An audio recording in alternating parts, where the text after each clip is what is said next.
Yeah, I wouldn't say I'm like the one specific leader or Brad's the one specific leader. I think leadership is strategic, and even the young guys are going to have moments of leadership. So for me, it's going into my 10th year, just being able to talk, communicate some of the things that I've seen, but at the same time, they've seen some things that, I might not have seen. So leadership is, like I said, is strategic. It's when your moment comes up, you got to be ready. And so hopefully when my moment comes up, I'll be ready. You said about October 23rd up for us? Yeah. Hopefully we'll have everybody getting close to being healthy.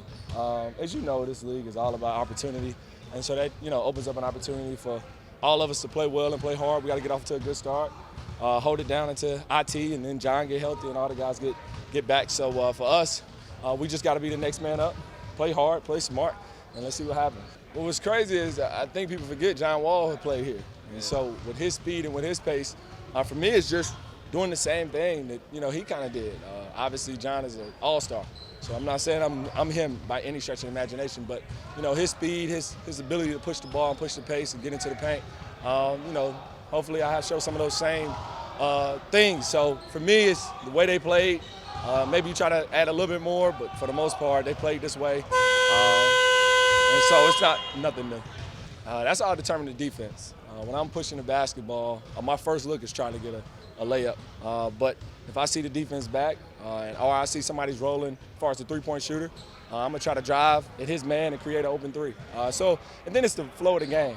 If we've came down 3 or 4 times and haven't got a good bucket, it's time for me to slow it down and run a good play. We kind of did the same thing when I was in Detroit last year. Blake kind of played that point forward. And so for me, it was being able to shoot, being open and able to shoot the basketball when I was open, and then cutting sometimes and just mixing it up and then playing off the catch. Kind of like I said, I did it last year in Detroit, and then we've been here a couple weeks, so I've got a feel to play with Brad and how he likes, where he likes the basketball and how he likes to play. So, and obviously, playing against him, for 7-8 years, you kind of get a feel of it.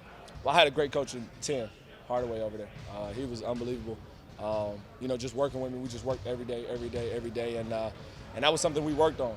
And it's funny because as I started being consistent with that, then I started being able to knock down more threes respectably, and I still want to take that up to another level and mid-range. But we worked on that, and I give a lot of credit to Coach. Oh, that's huge. I think that's the second time that's ever happened since I've been in the NBA. One time in Phoenix, and then this is the second time. And that Phoenix team, we won 48 games. So if we can replicate that, that'd be great. But for us, it's huge. Everybody's relatively new with an exception of Brad, J-Mac, and John, and TB. Some of the other guys that, haven't been here. But for the most part, guys are new. So it's huge for everybody to come in, build a camaraderie, build a team, kind of building a situation, knowing, where guys like the basketball, how they like to play, and just being around in the weight room. We got a whole new training set. It's a lot of new things for everybody. So it was huge for everybody to get in. TB is special. TB, like I said, NBA is all about opportunity. And he got his opportunity here last year, and he took off.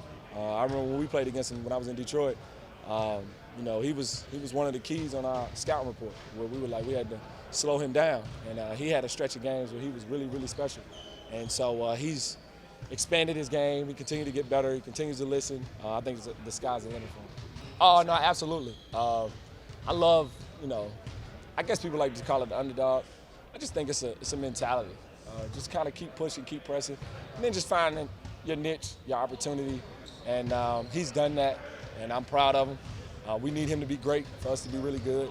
And that's not just him. It's a lot of guys on here undrafted.